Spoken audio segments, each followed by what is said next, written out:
పరవశించిపోయిన రామదాసు గారు పలుకే బంగారామాయణ అని ఎంతో పరితపించిపోయారు.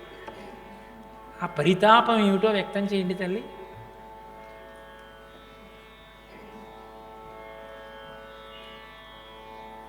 పలుకే బంగారమాయన, పలుకే బంగారమాయన, కోదండ పాడి పలుకే బంగారమాయన, కోదండ పాడి పలుకే బంగారమాయన, కోదండ పాడి పలుకే బంగారమాయన, కోదండ పాడి పలుకే బంగారమాయన, కోదండ పాడి పలుకే బంగారమాయన, కోదండ పాడి పలుకే బంగారమాయన.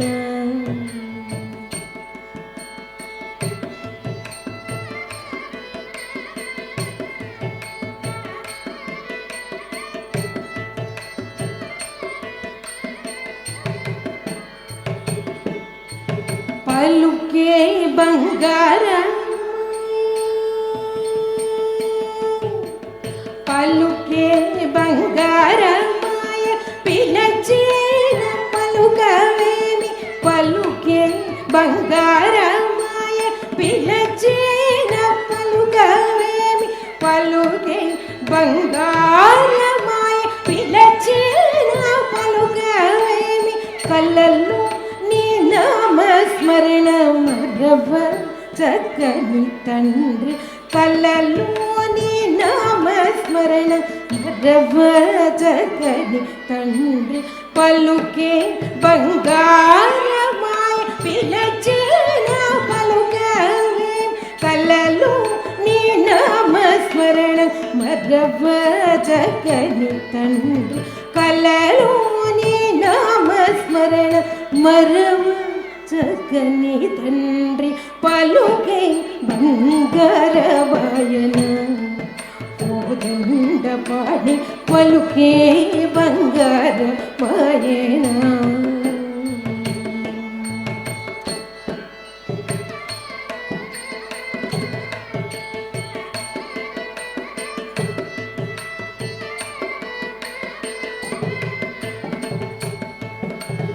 ఇరవుగా ఇసుకలోన పొరలిన ఉడుత భక్తి, కరుణించి బ్రోచిదివని నిరనమితిని తండ్రి, ఇరవుగా ఇసుకలోన పొరలిన ఉడుత భక్తి, కరుణించి బ్రోచిదివని నిరనమితిని తండ్రి, కరుణించి బ్రోచిదివని నిరనమితిని తండ్రి, పలుకే బంగారమాయన, కోదండ పాడి పలుకే బంగారమాయన.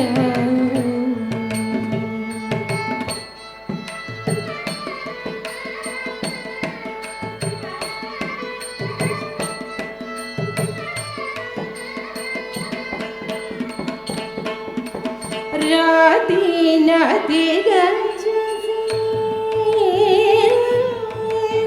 రాతి నదిగా చేసి, భూతలమందు ప్రఖ్యాతి చెందేదేవని ప్రీతితో నమ్మితి తండ్రి, రాతి నదిగా చేసి, భూతలమందు ప్రఖ్యాతి చెందేదేవని ప్రీతితో నమ్మితి తండ్రి, రాతి నాతిగా చేసి, భూతలమందు ప్రఖ్యాతి చెందేదేవని ప్రీతితో నమ్మితి తండ్రి, పలుకే బంగారమాయన, కోదండ పాడి పలుకే బంగారమాయన.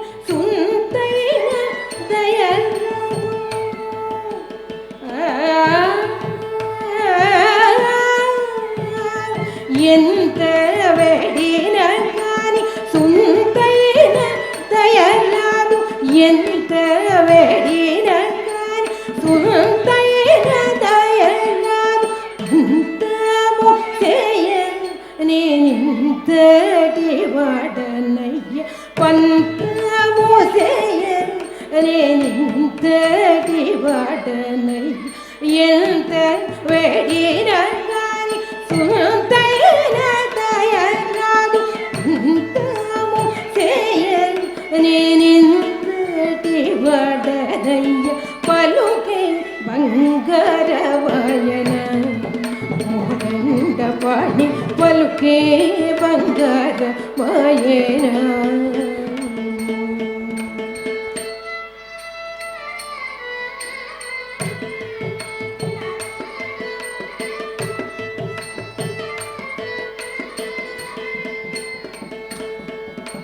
ಶರಣಾಗತ ತ್ರಾಣ ಬಿರುದಾಗಿ ತುಡವು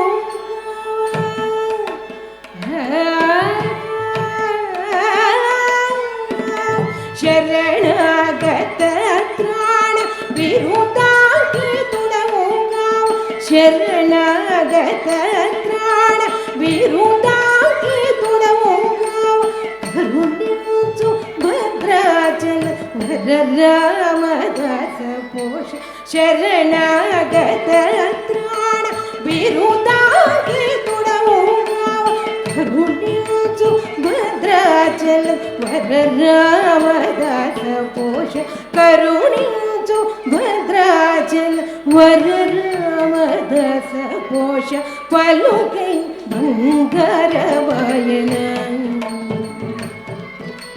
ಶರಣಾಗತ ತ್ರಾಣ ಬಿರುದಾಗಿ ತುಡವು ಕರುಣಿಸು ಭದ್ರಾಚಲ ರಾಮದಾಸ ಪೋಷ ಕರುಣಿಸು ಭದ್ರಾಚಲ ರಾಮದಾಸ ಪೋಷ ಪಲುಕೆ ಬಂಗಾರವಾಯನ కోదండపాణి పలుకే బంగారవాయన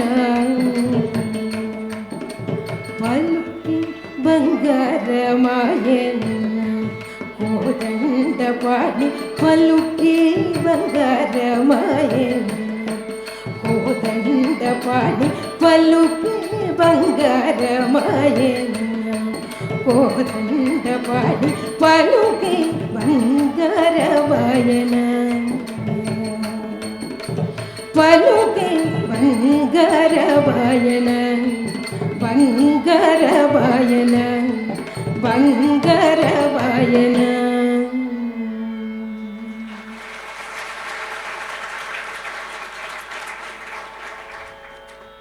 బంగారం అన్నింటికన్నా విలువైనది. ఎవరైనా ఏదైనా ఇచ్చేస్తారు, కానీ బంగారం ఇచ్చేయమంటే అంత తొందరగా ఇవ్వరు కదా. రామదాసు గారు ఈ కీర్తనలో మొట్టమొదట ప్రశ్న వేస్తున్నారు. ఏదైనా ఒక కీర్తన రచన చేసేటప్పుడు కానీ, ఒక శ్లోక రచన చేసేటప్పుడు కానీ ఏమని సంబోధించారు అన్నదానికి చాలా విశేషం ఉంటుంది. ఆ వాగ్గేయకారుడు కానీ, ఆ కవి కానీ చాలా శక్తివంతుడు, మంచి భక్తి కలిగినటువంటి వాడైతే ఆ సంబోధన కీర్తనకి ప్రాణప్రదం అవుతుంది. ఈ కీర్తనలో ఆయన రాముణ్ణి తిన్నగా ప్రశ్న వేస్తూ, పలకరిస్తూ, మాట్లాడుతూ, సంబోధిస్తూ ప్రారంభం చేశారు. పలుకే బంగారామాయన కోదండపాణి అని మొదలెట్టారు. రామ అని పిలవలేదు, అయితే లక్ష్మణాగ్రజ, సీతాపతి ఇలాంటివి ఏం పిలవల, కోదండపాణి అన్నారు. అంటే ఎప్పుడూ చేతిలో కోదండం పట్టుకునేవాడా? త్యాగరాజస్వామి గారు అయితే దెప్పి పొడిచారు. పుట్టాక పట్టుకున్నావా, పట్టుకునే పుట్టావా అని అడిగారు. ఎప్పుడూ చేతిలో కోదండం ఉంటుందే, విజయరాఘవ, వీరరాఘవ అని పేర్లు. ఎప్పుడూ కోదండం ఎందుకు పట్టుకుంటాడు అంటే, ఏమో నా భక్తులలో ఎవరికి ఏ ఆపద వస్తుందో అప్పుడు కోదండం తెచ్చుకుని పట్టుకుని అక్షయ బాణతో నీరాలు కట్టుకుని బాణాలు తీసి అల్లెతాడు సంధించి బాణం విడిచిపెట్టి ఇవన్నీ సాధ్యమయ్యే విషయాలకు వెంటనే పలకాలంటే చేతిలో కోదండం అక్షయ బాణతో నీరాలు సిద్ధంగా ఉండాలని కట్టుకుని సిద్ధంగా ఉంటాడు రామచంద్రమూర్తి. అటువంటి కోదండపాణి ఎవరైనా భక్తితో పిలిచినంత మాత్రం చేత పలకడం నీ స్వభావం కాబట్టి కదా కోదండం పట్టుకున్నావు. ఓ కోదండపాణి పలుకే బంగారామాయేనా, నేనేమడిగాను, ఏం రక్షించమన్నా? ఈ కారాగారంలోంచి హఠాత్తుగా తీసుకెళ్ళి భద్రాచలంలో విడిచిపెట్టేయమన్నానా? నాకు ఈసిన సంఖ్యలు తెంపేయమన్నానా? లేకపోతే రాజు పరితాపం పొందేటట్టు చేయమన్నానా?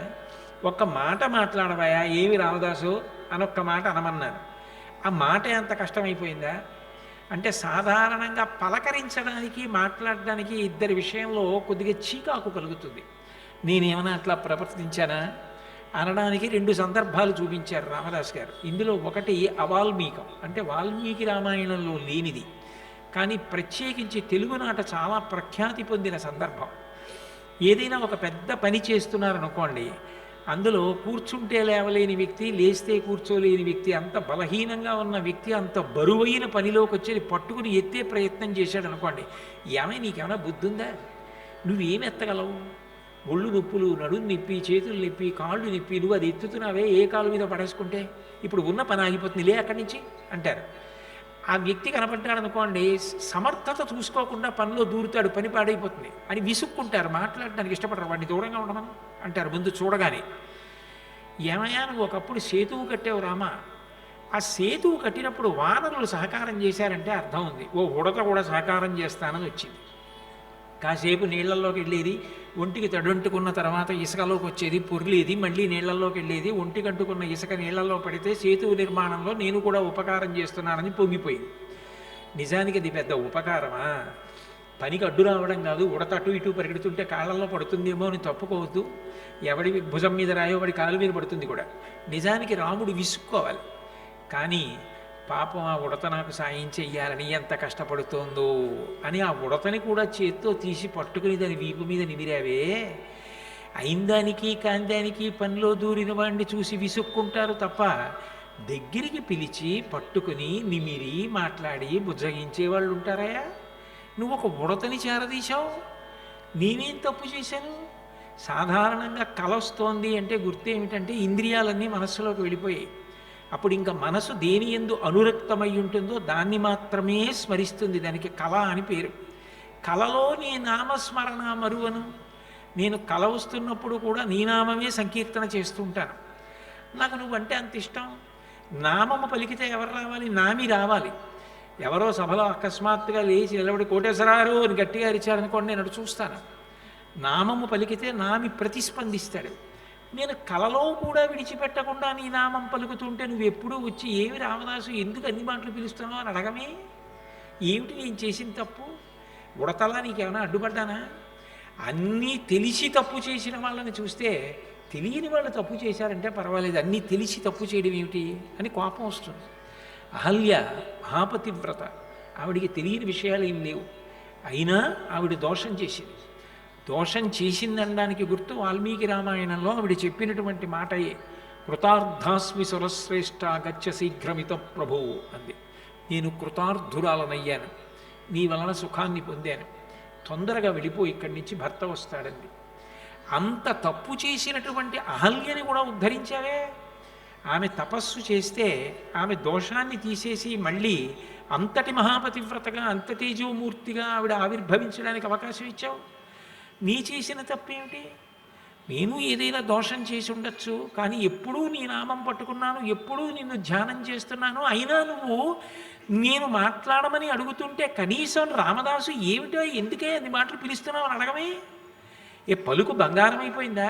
ఏం మాట్లాడడం అంత కష్టమైపోయిందా? నాతో అంత వైముఖ్యమా? నీ చేసిన తప్పేమిటి అని రెండు ఉదాహరణలు చూపించి డస్సిపోయి, అయినా రామా ఎంత వేడినను నీకు సుంతైన దయరాదు, పంతము చేయ నేనెంత వాడనయ్యా. నీతో నేను వాదించడానికి, నీకు ఉదాహరణలు చూపించడానికి నేను ఎంతటి వాణ్ణి? ఓహో, నీతో నేను మాట్లాడవలసిన అవసరం ఉందని చెప్పడానికి నాకు కొన్ని ఉదాహరణలు చెప్తున్నావా? నీ ఉదాహరణలన్నీ విని నిజమే, అయ్యో పాపం రామదాసుతో మాట్లాడకపోవటం ఏంటి, నాకు తప్పే, నేను మాట్లాడాలని అనుకుంటున్నావా రామా? నేను అలా నీతో వాదించాలనుకోవట్లేదు, వాదించి నెగ్గగలనా? నా వల్ల అయ్యే పనే. నేను ఇవన్నీ అంటే మాత్రం నీకు దయ వచ్చిందా? నీకు దయ రాలేదు. కాబట్టి నేను చేయగలిగింది ఒక్కటే, శరణాగత త్రాణ బిరుదాంకితుడవు కాన. నీకు శరణాగత త్రాణుడని ఒక బిరుదుంది. బిరుదు చేసిన పనిని బట్టి వస్తుంది. ఎవరైనా, ఆవిడ చాలా బాగా పాడతారు కాబట్టి ఆవిడకి గాన సంబంధంగా అన్ని బిరుదులు ఉన్నాయి, అవి నాకెందుకు ఇస్తారు? నేనేం పాడని ఇస్తారు నాకు? మంచి పని చేస్తే ఓ బిరుదు ఇస్తారు. రామ, నీకు శరణాగత త్రాణ అన్న బిరుదు నువ్వు శరణాగతి చేసిన వాళ్ళని రక్షిస్తే రాలేదు. శరణాగతి చేసిన వాళ్ళు ఎవరైనా రక్షిస్తానని నువ్వు ప్రతిజ్ఞ చేశావు. యుద్ధకాండలో సకృదేవ ప్రపన్నాయ తమాస్మీతి జయాచితే అభయం సర్వభూతేభ్యో దదామ్యే తద్వ్రతం మమ అన్నాడు. కేవలం మనుష్యులు కాదు, 84 కోట్ల జీవరాశులలో ఎవరైనా నా దగ్గరికి వచ్చి పడిపోయి రామా నేను నీవాడనంటే వాడిని రక్షించడం నా కర్తవ్యం అన్నావు. శరణాగతి చేసేస్తే చాలు, నీ దగ్గరికి వచ్చి ఇంకేం చెయ్యక్కర్లా. రామా నేను ఇంకేం చేయగలను, నేనేం చేయలేనని పడిపోతే చాలు. రామా నేను అలా పడిపోతున్నాను. ఇప్పుడు నువ్వు కానీ రక్షించకపోతే నువ్వు చేసిన బిరుదు తప్పిపోతుంది. నువ్వు సత్యసంధుడివని పేరు. నువ్వు నీ పేరు నిలబెట్టుకోవాలంటే నన్ను రక్షించు. నా బాధ అంతా ఏమిటంటే ఇప్పుడు నన్ను కానీ నువ్వు రక్షించలేదో నీకున్న బిరుదు పోతుంది. అయ్యో నా రాముడి బిరుదు పోవడానికి నేను కారణమయ్యానని బాధపడవలసి వస్తుంది. ఎంత గొడుసుతనమో చూడండి. వాగ్గేయకారుల కీర్తనలంటే అంత అందంగా ఉంటాయి, అంత గడుసుతనంతో అంత అందంగా మాట్లాడతారు. కాబట్టి శరణాగత త్రాణ బిరుదాంకితుడవు కావా, నీకు ఆ బిరుదుంది కదూ, నువ్వే కదూ ప్రతిజ్ఞ చేశావు. కాబట్టి కరుణించు భద్రాచలవర రామదాస పోష, రామదాసుని పోషించవలసిన అవసరం నీకు బిరుదు ఆ ప్రతిజ్ఞ చేసావు కాబట్టి ఉంది. నువ్వు చేయకపోతే నీ దగ్గరికి ఎందుకు వస్తానయ్యా, నిన్నెందుకు అడుగుతాను. అలా నువ్వు చేయలేదనుకో నీ దగ్గరికి వచ్చి శరణాగతి చేస్తున్నాను రక్షించంటానా. నువ్వే కదూ శరణాగతి చేస్తే ఏ భూతమైనా రక్షిస్తానన్నావు. నన్ను రక్షించడానికి ఏం కష్టం నీకు. నేనేమడిగాను, పలకరించమని అడిగాను, అది కష్టమైందా. కాబట్టి ఇప్పుడు నన్ను రక్షించవలసిన కర్తవ్యం నీది. రక్షించలేదో నాకు వచ్చిన నష్టమేం లేదు, నా కష్టం నాది, నీ బిరుదు పోతుంది. నువ్వు వాగ్భంగం చేసిన వాడు అవుతావు, శపథభంగం చేసిన వాడు అవుతావు. అదా ఇదా ఏం కావాలో తెలుసుకో. ఎంత గడుసుతనం అండి, ఎంత బతిమాలినట్టున్న కీర్తనలో అంత అందంగా పూర్తి చేయడం. రాముడు నిజంగా ఎంత పకపక పకపక నవ్వి రామదాసు అని పిలవడం కాదు, ఎంత కౌగిలించుకుని ఉంటాడు. ఎంత గొప్ప కీర్తన చేశావయ్యా రామదాసు, ఏమి భక్తి అయ్యా నీది అని ఇన్ని ఆధారాలు చూపిస్తూ ఇంత గొప్ప కీర్తన చేశారు. అందులో ఆఖరణ ఇన్ని చెప్పి గడుచుతనంతో ఎంత వేడినను నీకు సొంతైన దయరాదు. తప్పు రాముడిది. ఎందుకంటే ఇంత వేడుకుంటే ఎవరికైనా మనసు కరుగుతుంది. నీకేమిటయా ఇంత సుకుమారుడిగా ఉంటావు, ఇంత మంచి మనసు అంటావు, నీకేమో కొంచెం కూడా దయ రావట్లేదు. ఆ దిప్పి పొడుపు ఉందే, దాన్ని దిప్పి పొడుపుగా పాడండమ్మా. ఆ ఆఖరి 2 చరణాలు.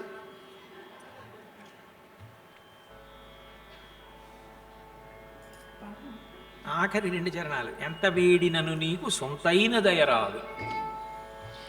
ఎంత వేడిన సొంతైన దయరాదు.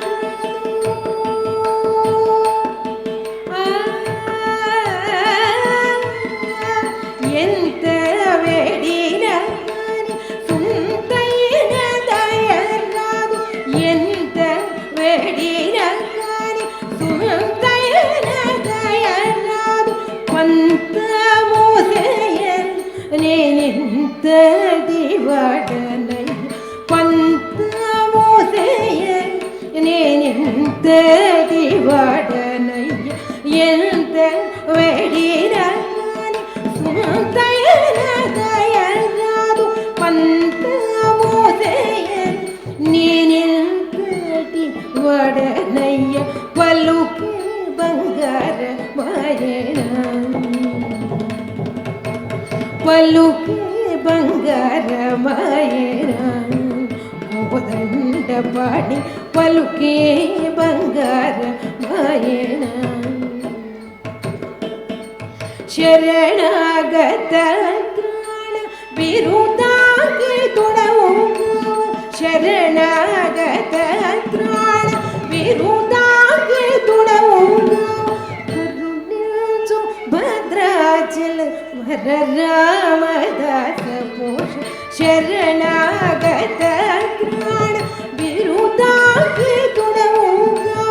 కరుణించు భద్రాచల వర రామదాస పోష, శరణాగత త్రాణ బిరుదాంకితుడవు. కరుణించు భద్రాచల వర రామదాస పోష, పలుకే బంగారమాయెనా. కోదండ పాడి పలుకే బంగారమాయెనా. పలుకే బంగారమాయెనా. కోదండ పాడి పలుకే బంగారమాయెనా.